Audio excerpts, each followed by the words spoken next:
الحمد لله رب العالمين والعاقبة للمتقين والصلاة والسلام على سيد الأنبياء والمرسلين سيدنا وحبيبنا وحبيب رب العالمين محمد وعلى آله وأصحابه ومن هدى بهديه إلى يوم الدين. قال الله تبارك وتعالى في كلامه المجيد والفرقان الحميد: أعوذ بالله من الشيطان الرجيم. بسم الله الرحمن الرحيم. إنا أنزلناه في ليلة القدر وما أدراك ما ليلة القدر. ليلة القدر خير من 1000 شهر. تنزل الملائكة والروح فيها بإذن ربهم من كل أمر سلام. سلام هي حتى مطلع الفجر. وعن أبي هريرة رضي الله عنه قال: قال رسول الله صلى الله عليه وسلم: من قام ليلة القدر إيمانا واحتسابا غفر له ما تقدم من ذنبه أو كما قال عليه الصلاة والسلام. آمنت بالله صدق الله مولانا العلي العظيم وصدق رسوله النبي الأمي الكريم ونحن على ذلك لمن الشاهدين والشاكرين والحمد لله رب العالمين. درود شریف پڑھ لیں. اللهم صل على محمد وعلى آل محمد كما صليت على إبراهيم وعلى آل إبراهيم إنك حميد مجيد. اللهم بارك على محمد وعلى آل محمد كما باركت على إبراهيم وعلى آل إبراهيم إنك حميد مجيد. میرا عزیزو، پیارو، بزرگو، اللہ کے رسول پر ایمان رکھنے والے میرے دین عظیم بھائیوں، رمضان المبارک کا مہینہ شروع ہوا تھا. دیکھتے ہی دیکھتے یہ مہینہ ہمارے ہاتھوں سے سرک رہا ہے اور تقریباً 1 ہفتہ بس اس کا بچا ہے. اللہ سبحانہ و تعالی ہماری غفلتوں کو، کاہلی کو، سستیوں کو معاف فرماوے اور ٹوٹی پھوٹی جو بھی ہم سے عبادتیں ہو سکی ہیں، جانی اور مالی، بدنی، اللہ سبحانہ و تعالی اس کو قبول فرماوے. روزہ رکھنے والوں کے روزہ رکھنے کو قبول فرماوے، افطار کروانے والوں کے افطار کرانے کو قبول فرماوے، سحری کرانے والوں کی سحری کرانے کو قبول فرماوے، تراویح پڑھانے والوں کی تراویح پڑھنے پڑھانے کو اللہ سبحانہ و تعالی قبول فرماوے. جو حضرات صاحب نصاب ہیں، مالدار ہیں، جو زکوٰۃیں نکال رہے ہیں، اللہ ان کی زکوٰۃ کی ادائیگی کو قبول فرماوے.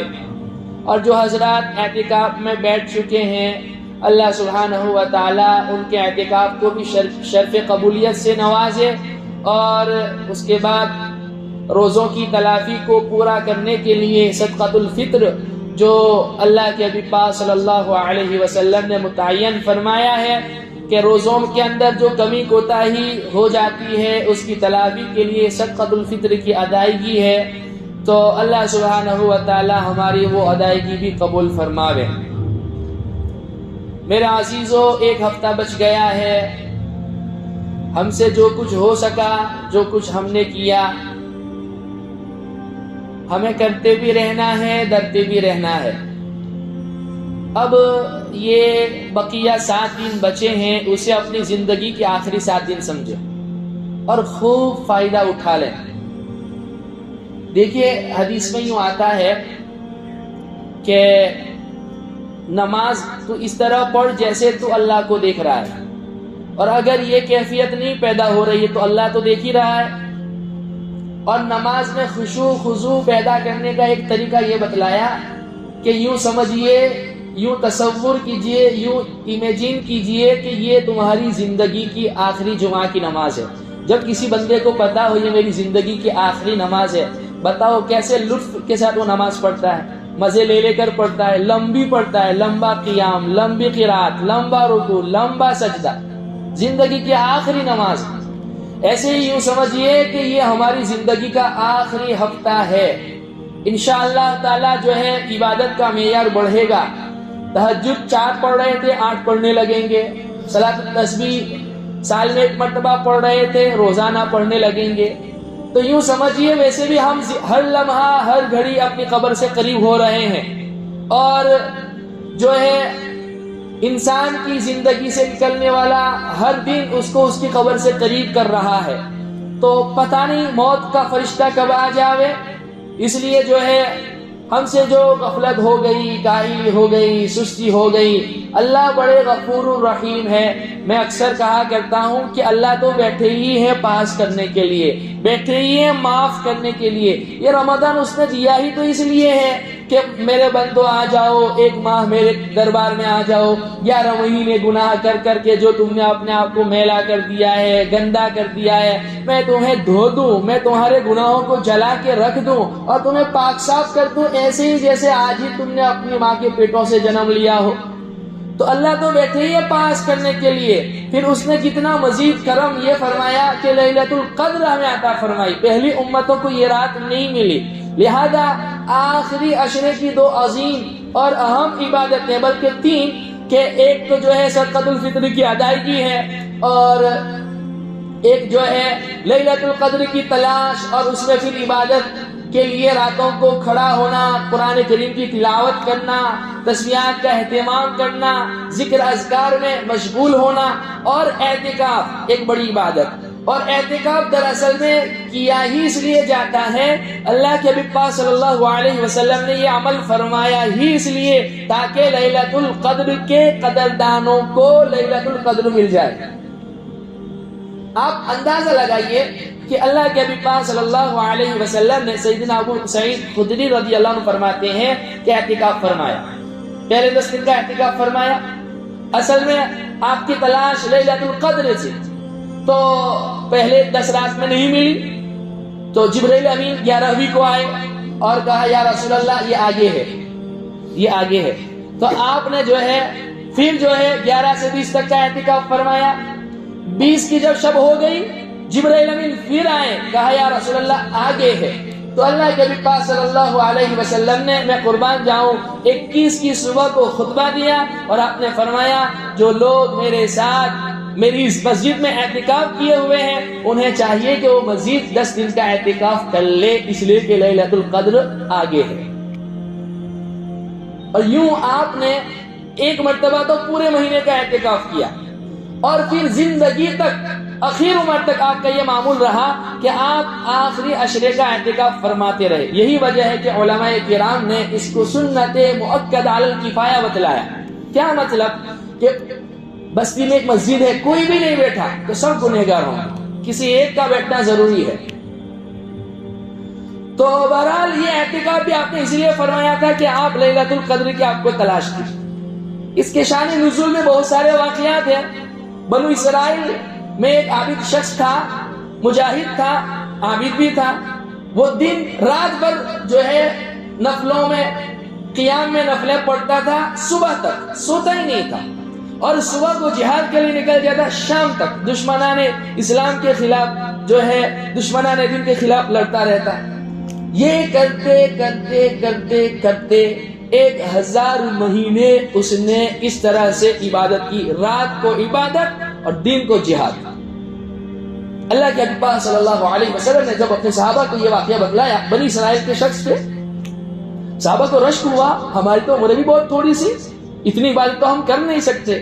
جبرائیل امین آ گئے، یا رسول اللہ آپ اپنے صحابہ کو بتلا دیجئے، قیامت تک آنے والی آپ کی امت کو یہ پیغام پہنچا دیجئے کہ بنی اسرائیل کی اس شخص کی زندگی بھر کی عبادت 1 رات میں ہم آپ کی امت کو دے رہے ہیں، اور وہ ہے لیلۃ القدر. چنانچہ جبرائیل امین آئے، انا انزلناہ فی لیلۃ القدر، اے نبی جی ہم نے آپ کے اوپر یہ قرآن نازل کرنا جو شروع کیا وہ لیلۃ القدر میں کیا.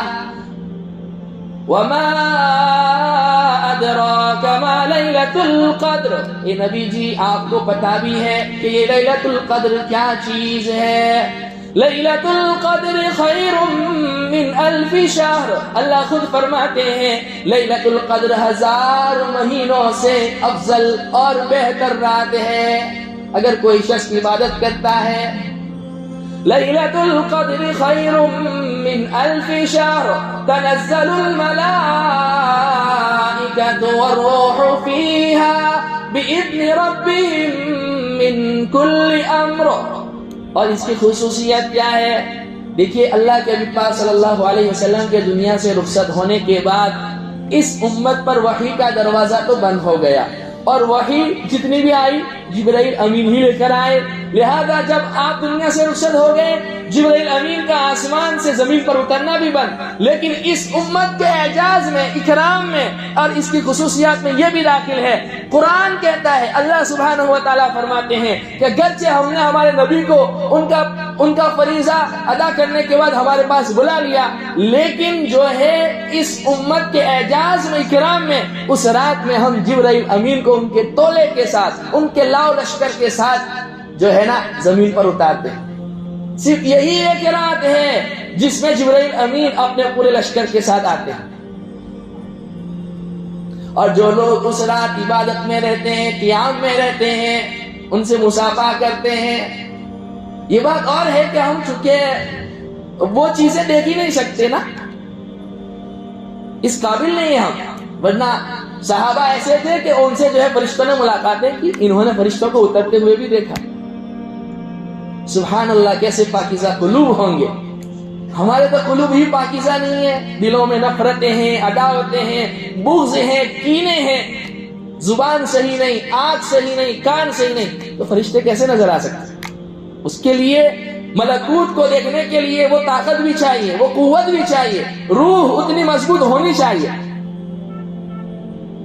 تو میرے نبی کا فرمان تو جھوٹ نہیں ہو سکتا، اللہ کا کلام تو جھوٹ نہیں ہو سکتا۔ تنزل الملائکۃ والروح فیہا، فرشتے بھی اترتے ہیں، اور روح سے مراد یہاں پر جبرائیل امین ہے، جبرائیل امین بھی اترتے ہیں۔ بِإِذْنِ رَبِّهِم مِّن كُلِّ أَمْرٍ، ہر امر خیر کو لے کر اترتے ہیں۔ اس سال کون جینے والا ہے، کون مرنے والا ہے، کس کو کتنا رزق ملنے والا ہے، حلال ملے گا، حرام ملے گا، عمر کتنی ہوگی، بارش کتنی ہوگی، نفع والی ہوگی، نقصان والی ہوگی، وہ سب ساری چیزیں جو ہے لکھ کے جو ہے حوالے کر دی جاتی ہے۔ سلام ہی حتی مطلع الفجر، میں قربان جاؤں اللہ سبحانہ و تعالیٰ نے کیا انداز اختیار فرمایا، کوئی شوشہ باقی نہیں چھوڑا۔ ذہن میں یہ سوال آ سکتا تھا کہ آیا یہ رات کب تک ہے، کب سے شروع ہوتی ہے، کب تک ہے؟ غروب آفتاب سے شروع ہو جاتی ہے۔ سلام ہی حتی مطلع الفجر، فجر کے طلوع ہونے تک، صبح صادق تک، جب ہم سحری بند کرتے ہیں اس وقت تک وہ رات جو ہے سراپا سلامتی والی ہے۔ اور حضرت مرثد فرماتے ہیں کہ میں نے سیدنا ابو ذر غفاری رضی اللہ عنہ سے پوچھا کہ حضرت ذرا یہ تو بتلائیے کہ اللہ کے نبی پاک صلی اللہ علیہ وسلم سے آپ نے لیلۃ القدر کے تعلق سے کچھ سوالات کیے تھے؟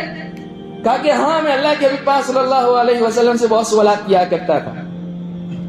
کہ ایک مرتبہ موقع تھا تو میں نے پوچھا یا رسول اللہ یہ لیلۃ القدر کب آتی ہے؟ تو اللہ کے نبی نے فرمایا کہ رمضان میں۔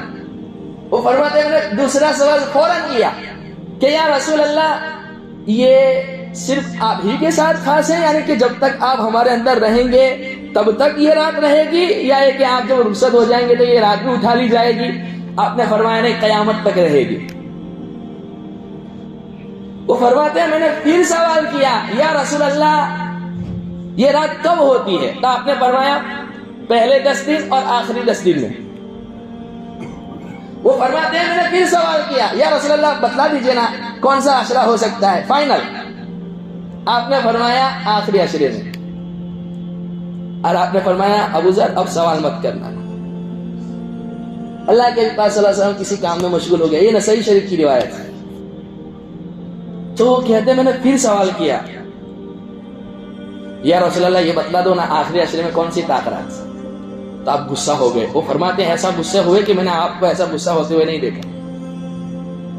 پھر آپ کسی کام میں مشغول ہو گئے. پھر فرمایا ٹھیک ہے اب سوال مت کرنا, آخری 7 دن میں کسی رات میں ہوتی ہے. میں قربان جاؤں ابو ذر غفاری رضی اللہ عنہ پر.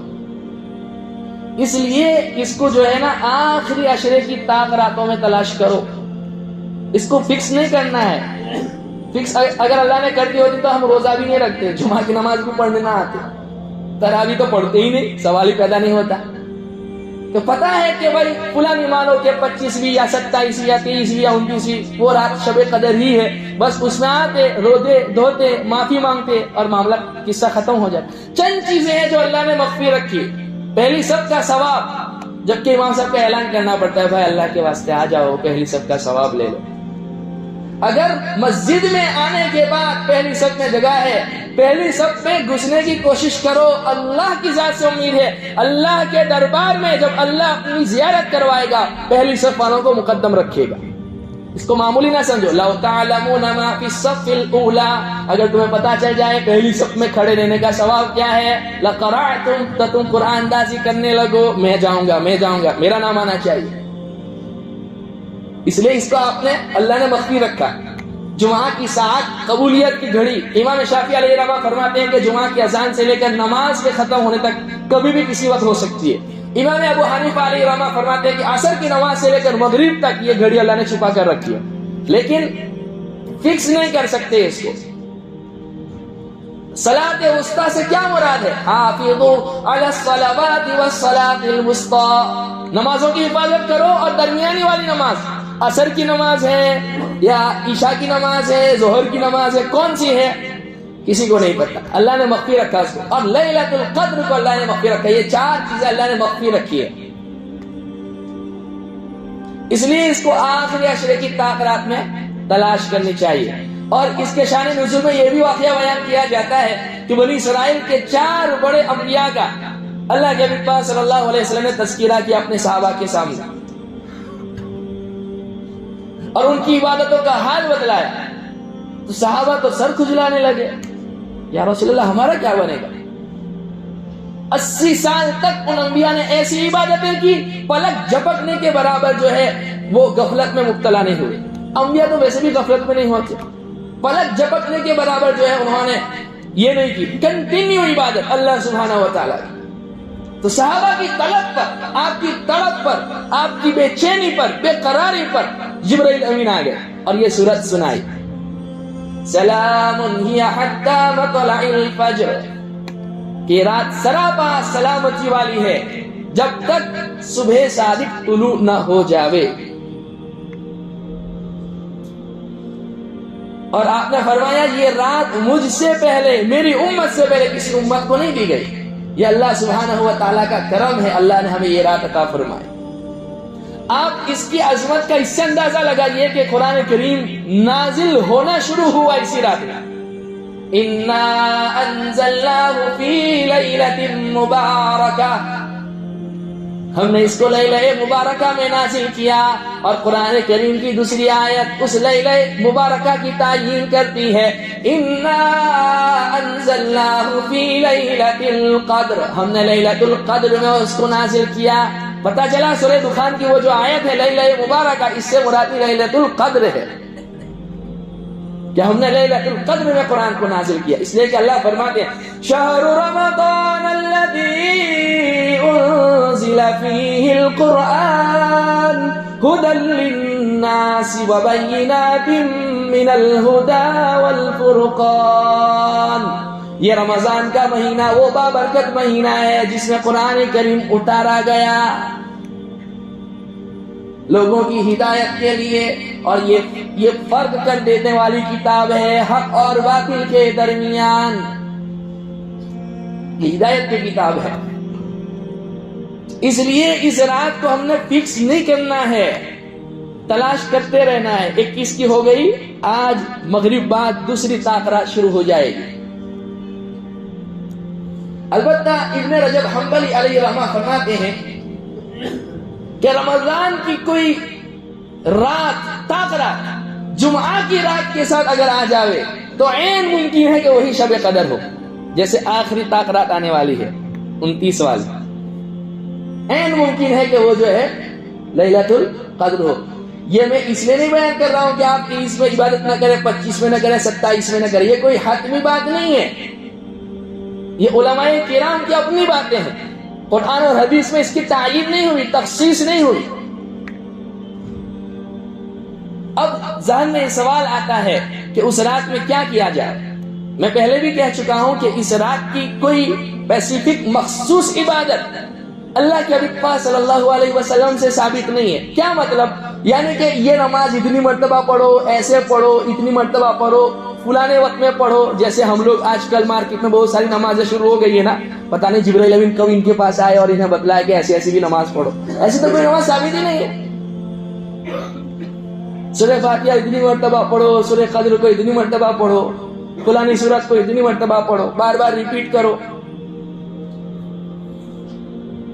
لیکن اس رات کی فضیلت ثابت ہے. لہذا علماء فرماتے ہیں جب شریعت نے کوئی تعین نہیں کی، شریعت نے آپ کے اوپر چھوڑا ہے، آپ کی ہمت کتنی ہے آپ اپنی ہمتیں دکھلاؤ. آپ کتنے نفلیں پڑھ سکتے ہو؟ تہجد پوری پڑھ سکتے ہو؟ پڑھو. صلاۃ التسبیح پڑھ سکتے ہو؟ پڑھو. صلاۃ التوبہ پڑھو، صلاۃ الحاجت پڑھو. نماز قضا ہو گئی ہے اس کا اعادہ کرو. اکتا گئے ہو اللہ سے رو، مانگو. رونا نہیں آتا مانگنے کی شکل بناؤ. گناہوں پر خوب رو. قرآن کی تلاوت کر لو. تسبیحات کا اہتمام کر لو. تیسرا کلمہ ہے، درود شریف ہے، استغفار کی کثرت ہے. یہ سب آپ کر سکتے ہیں. البتہ ہاں امی عائشہ صدیقہ رضی اللہ عنہا، طاہرہ پاکیزہ رضی اللہ عنہا، میں قربان صحابہ کیا عجیب تھے ماشاءاللہ. انہوں نے کھولا، اور اگر یہ سوالات نہ کرتے تو یہ ساری تفصیلات ہم تک نہ آتی. امی عائشہ نے پوچھا یا رسول اللہ فرض کر لو اگر ہم نے وہ رات پا لی تو ہم کیا مانگیں لیکن اللہ سے؟ چلو مانگنا ہے لیکن کیا مانگیں؟ آپ نے فرمایا عائشہ یہ مانگو اللہم انک عفو تحب العفو فاعف عنی، کہ اے باری تعالیٰ آپ معاف کرنے والے ہیں، معافی کو پسند فرماتے ہیں، معاف کرنے کو پسند فرماتے ہیں، لہذا مجھے معاف فرما دیجئے. اور جب اللہ نے معاف کر دیا تو پکڑ ہو سکتی ہے، جب پکڑ نہیں تو جہنم میں جا سکتے ہیں. اس سے بڑی دولت کیا ہو سکتی؟ اللہ کے حبیب پاک صلی اللہ علیہ وسلم سے جو دعائیں جن صیغوں کے ساتھ، جن الفاظ کے ساتھ ثابت ہے، ہمارے حضرت اقدس مفتی احمد صاحب خانپوری دامت برکاتہم علیہ فرماتے ہیں انہیں الفاظ میں مانگنے میں جو مزہ ہے وہ کسی الفاظ میں نہیں، کیونکہ یہ میرے نبی کے لسان مبارک سے نکلے ہوئے کلمات ہیں.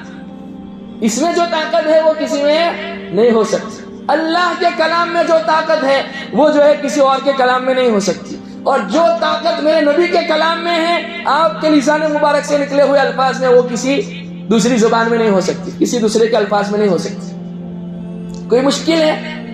ہمارے بچے جو ہے پورے پیراگراف یاد کر لیتے ہیں ماشاءاللہ، تو ان کے لیے کیا مشکل ہے؟ اللہم انک عفو تحب العفو فاعف عنی، اے اللہ آپ معاف کرنے والے ہیں، معافی کو پسند فرماتے ہیں، لہذا مجھے معاف فرما دیجئے. اور جسے اللہ کی طرف سے معافی کا اعلان مل گیا اس کا تو بیڑا پار ہو گیا. اس لیے اس رات کے وقت غروب آفتاب سے لے کر سحری کھانے تک جیسے ہی آپ اٹھیں، جیسے ہی یاد آ جائیں اس دعا کو پڑھتے رہیے، ریپیٹ کرتے رہیے. اس کے لیے ہاتھ اٹھانا ضروری نہیں ہے، من میں پڑھتے رہیے، پڑھتے رہیے، پڑھتے رہیے، پڑھتے رہیے. پتہ نہیں کون سی رات مل جاوے، کون سی گھڑی قبولیت کی ہو، قبول ہو جاوے، میرا پار ہو جاوے. تو اس لیے آج دوسری رات ہے، اس رات کو بھی عبادت الہی میں جاگ کر گزارنا ہے، نہ کہ جاگ کر صرف چائے بسکٹ کھانا یا مطلب سیویاں کھانا یا گاڑی لے کر نکل جانا، گھومنا پھرنا، مجلس بازی کرنا، تیری میری ایران توران کی واہی تباہی، ایک دوسرے کی عزتوں پر حملے، یہ سب کرنا یہ نہیں. بہت سے لوگ پوچھتے ہیں فون کر کے وہ کہ سب آج کی رات جاگنے کی ہے. میں ایک ہی جواب دیتا ہوں، جاگنے کی کوئی رات نہیں، یا تو جاگ کر عبادت کرنے کی ہے یا چپ چاپ وضو کر کے سو جانے کی، تیسرا کام ہے ہی نہیں. ہاں البتہ آپ نے فرمایا چند محروم القسمت لوگ ایسے بھی ہیں جن کی اس رات میں بھی مغفرت نہیں ہوتی. مشرک، شرک کرنے والا، اس کی مغفرت نہیں ہوتی. قطع تعلق کرنے والا، اس کی مغفرت نہیں ہوتی. دل میں کینہ رکھنے والا، بغض رکھنے والا، اس کی مغفرت نہیں ہوتی. ماں باپ کا نافرمان، اس کی مغفرت نہیں ہوتی. شراب پینے والا، اس کی مغفرت نہیں ہوتی. اور پاجامہ یا پتلون یا لنگی جو کچھ بھی پہن رکھی ہے، ٹخنے سے نیچے لے کر جانے والا. دیکھیے ہم لوگ عامتاً جو ہے نا نماز پڑھتے ہیں، چند لوگوں نے وہ پتہ نہیں کیا مسائل وائرل کر رکھے ہیں کہ ہونا تو اصل میں یہی چاہیے کہ 24 آورز جو ہے ہمارا پینٹ، ٹریک پینٹ یا پتلون یا لنگی جو کچھ بھی پہنا یا جبہ پہنا ہے تو جبہ وہ ٹخنے سے اوپر رہنا چاہیے. لیکن اگر نماز کے وقت بھی جو ہے نا اونچا کر لیا تو 9 ماہ میں سے تو کانے ماہ میں بہتر ہے. بہت سے لوگ کہتے ہیں کہ نہیں فال کرنا جائز نہیں ہے کر کے. ارے بھائی وہ حدیث کا مطلب ہی نہیں سمجھے. این نماز کی حالت میں آپ کپڑے کو موڑ رہے ہو، یہ شریعت نے پسند نہیں کیا، یہ مکروہ ہے. یہ حدیث کا مطلب صرف ظاہر الفاظ کو پڑھ لینے کا نام جو علم نہیں ہے. حدیث کو سمجھنے کے لیے، اس کے مفہوم تک پہنچنے کے لیے آپ کے پاس کئی سارے علوم کا ہونا ضروری ہے. ورنہ میرے نبی کے حدیث کئی ساری ایسی ہیں جن میں آپس میں بظاہر یوں لگتا ہے کہ تعارض ہو رہا ہے. جیسے بخاری کی روایت ہے، آپ نے کھڑے کھڑے پیشاب کیا. بخاری کی روایت میری ماں، آپ کی ماں امی عائشہ فرماتی ہے اگر خدا نہ خواستہ کسی نے یوں کہا ہے کہ اللہ کے نبی پاک صلی اللہ علیہ وسلم کھڑے کھڑے پیشاب کرتے تھے تو وہ جھوٹا ہے. تو اس کو سمجھنے کے لیے تمہیں عالموں کے پاس جانا پڑے گا اور سمجھنا پڑے گا کہ یہ دونوں حدیث میں تطبیق کیسے دی جا سکتی ہے، دونوں حدیث پر عمل کب کیا جا سکتا ہے. تو وہ اہل علم حضرات بتائیں گے کہ وہ جو آپ نے کھڑے کھڑے کیا وہ حدیث یہی موجود ہے کہ وہاں پر قوم کا کوڑا کرکٹ پڑا ہوا تھا. اگر بیٹھ کر پیشاب کرتے تو گندگی واپس ریٹرن آتی، لہذا آپ نے کھڑے کھڑے کیا. یا یہ کہ وہاں کسی نے فرمایا ہو سکتا ہے کہ آپ کے گھٹنوں میں درد ہو، لہذا اگر کسی کے گھٹنوں میں درد ہے یا کوئی جگہ ایسی ہے جہاں پیشاب آپ کو کرنا ہے اور صاف جگہ نہیں مل رہی ہے اور پتا ہے کہ گندگی ہے، اگر بیٹھ کے پیشاب کروں گا تو چھینٹے ریٹرن ہوں گے، تو اس وقت اجازت دی علماء نے کہ کھڑے کھڑے پیشاب کر. لیکن صاف صفائی ستھرائی کا اہتمام کریں. آپ کو جب پتا ہے تو آپ استنجے کے لیے ڈھیلا لے کر جاویں، مٹی لے کر جاویں، اینٹ لے کر جاویں، ٹیشو پیپر یوز کریں. یا یہ کہ جو ہے آپ کے گھٹنوں میں درد ہو تو اس وقت اجازت دی ہے. لیکن ہاں آپ کا دائمی معمول یہ تھا شروع سے لے کر آخر تک کہ آپ بیٹھ کر پیشاب کرتے تھے. سنت بیٹھ کر پیشاب کرنا ہے، یہ اہل علم حضرات بتلائیں گے. یہ بہت سے لوگ جو ہے صرف حوالہ دے دیتے ہیں، بخاری میں یہ ہے، مسلم میں یہ، اس میں یہ ہے، اس میں یہ ہے. حدیث کو سمجھنے کے لیے جو ہے نا آپ کے پاس بہت سارے علوم ہونے چاہیے. صرف ظاہر الفاظ کو پڑھ لینا اور اس پر عمل کرنا شروع کر دینا وہ کافی نہیں ہے. وہ اہل علم حضرات بتائیں گے تمہیں کہ اس حدیث کا کیا مطلب ہے. تو جو ہے بہت سے لوگ جو ہے نماز میں پتلون وغیرہ یا یہ سب ساری چیزیں اوپر فال اس لیے نہیں کر رہے ہوتے ہیں کہ وہ پتہ نہیں بخاری کا حوالہ دیا، میں نے تلاش کی وہ روایت ملی ہی نہیں مجھے. میں آج سے 4 سال پہلے کی تحقیق پیش کر رہا ہوں. کسی نے بخاری کا ریفرنس، امام بخاری پر جھوٹ بول رہے ہیں. وہ بندہ جس نے ایک حدیث لکھنے کے بعد کعبۃ اللہ کے 7 چکر لگائے ہیں، جس کو 5 لاکھ حدیثیں یاد تھی، اس میں سے صرف 6000 اور چند اور مزید روایتیں انہوں نے نقل کی ہے. کتنا احتیاط کیا ہے انہوں نے حدیث کا علم ہم تک پہنچانے میں. صحابہ نے کیا کیا قربانیاں کی، ایک ایک حدیث لینے کے لیے انہوں نے لاکھوں میلوں کا سفر کیا ہے. تم علم کو معمولی سمجھتے ہو. آپ نے فرمایا من کذب علی متعمدا فلیتبوأ مقعدہ من النار. خدا کی قسم جس نے میرے اوپر جھوٹی بات منسوب کی وہ اپنا ٹھکانہ جہنم میں بنا لے. اور ہمارے استاد محترم مفتی اسماعیل صاحب فرماتے ہیں کہ اگر آپ نے حدیث کا اعراب بھی غلط پڑھا تو یہ بھی اس وعید میں داخل ہے. لہذا عام حضرات کو یوں کہا جاتا ہے کہ آپ یوں کہیے کہ فلانی حدیث کا یہ خلاصہ اور نچوڑ ہے، میں اس کا مفہوم بتلاتا ہوں. جب آپ کو متن یاد نہیں ہے، الفاظ یاد نہیں ہے تو آپ مت پڑھیے، اپنے آپ کو جہنم کا مستحق نہ بنائیے، اس کو معمولی نہ سمجھے. لیکن مفتی تقی صاحب عثمانی دعوت برکاتہ علیہ ہمارے فرماتے ہیں شیخ الاسلام صاحب کہ قرآن اور حدیث کو اتنا سستا بنا لیا، ہر کس و ناکس قرآن کے اوپر ڈسکس کر رہا ہے اور حدیث کے اوپر ڈسکس کر رہا ہے اور لوگ ماشاءاللہ انہی کو سن رہے ہیں. سنتے رہو بھی. کیا کیا جا سکتا؟ اس کا کیا علاج کیا جا سکتا؟ اتنی جرأت کہاں سے آ جاتی ہے؟ میں اس لیے اس دن بھی میں ڈسکس کر رہا تھا اور کہہ رہا تھا کہ میرے لیے تراویح پڑھانا کوئی مشکل نہیں ہے. قاری صاحب ہے، غلطی جائے گی تو پیچھے سے لقمہ دے دیں گے، لیکن خدا نہ خاصہ تفسیر میں نے کوئی بات اپنی جیب سے ڈال دی. کون ہے پکڑ کرنے والا؟ بہت ڈر لگتا ہے. اس لیے قرآن اور حدیث پر جرأت خدا نہ کرو، اور وہ اپنے اوتھینٹک علماء سے اس کو جو ہے کم سے کم چیک تو کروا لو. بخاری کا نام آیا، عمل کرنا شروع کر دیا. کئی سارے لوگ ایسے ہیں جو بخاری کے نام پر جھوٹ پھیلا رہے ہیں، امام ترمذی کے نام پر جھوٹ پھیلا رہے ہیں، امام مسلم کے نام پر جھوٹ پھیلا رہے ہیں. تو بہرحال بات اصل میں یہ چل رہی تھی کہ تخنوں کے نیچے لے کر جانے والا اپنی لنگی، پتلون، ازار وغیرہ جو بھی ہے، صاف روایت ہے لا يقبل اللہ صلاۃ مسبل ازار، اللہ اس آدمی کی نماز کو قبول نہیں کرتا ہے جس کا پتلون، جبہ وغیرہ جو بھی پہنا ہے اگر وہ ٹکنے کے نیچے ہے. اور ایسے لوگ امامت کر رہے ہیں اور ان کے پیچھے لوگ نمازیں پڑھ رہے ہیں. کیا کہا جا سکتا ہے؟ اور جو ہے نجومی کاہن کے پاس جانے والا، تو یہ چند لوگ محروم القسمت ہیں جو اس رات کی برکت سے محروم رہتے ہیں. کوشش کریں ہم اپنے آپ کو ان گناہوں میں شامل نہ کریں. جائز حال ہے کہیں میں ان میں سے کسی ایک گناہ میں مبتلا ہوں، اگر میں خدا نہ خواستہ ہوں تو مجھے اپنی اصلاح کرنے کی ضرورت ہے. میرے عزیزو، یہ بہرحال سیدنا ابو ہریرہ رضی اللہ عنہ کی روایت کہہ کے بات کو ختم کر دوں. فرماتے ہیں کہ اللہ کے پاک صلی اللہ علیہ وسلم نے فرمایا من قام لیلۃ القدر ایمانا واحتسابا غفر له ما تقدم من ذنبه. جو لیلۃ القدر والی رات میں ایمان کی حالت میں اور ثواب کی امید کے ساتھ کہ میرا اللہ مجھے اس پر اجر دینے والا ہے، اگر عبادت الہی میں کھڑا ہو جاتا ہے، رکوع میں، سجدے میں، قرآن کی تلاوت میں، ذکر میں، تسبیح میں، تو اللہ سبحانہ و تعالیٰ فرماتے ہیں، اللہ کے نبی فرماتے ہیں غفر له ما تقدم من ذنبه، اللہ اس کے پچھلے سارے گناہوں کو معاف فرما دیتا. کیا کم فضیلت ہے اس رات کی؟ تو کیوں خامخواہ کے لیے پھٹے کر اور جو ہے یہ سارے مسائل کریٹ کر کے اپنے آپ کو اللہ رب العزت کی طرف سے ملنے والی اتنی بڑی آفر کو ہم ٹھکرا دیں؟ اس لیے کوشش کریں کہ اپنے آپ کا جائزہ لیں.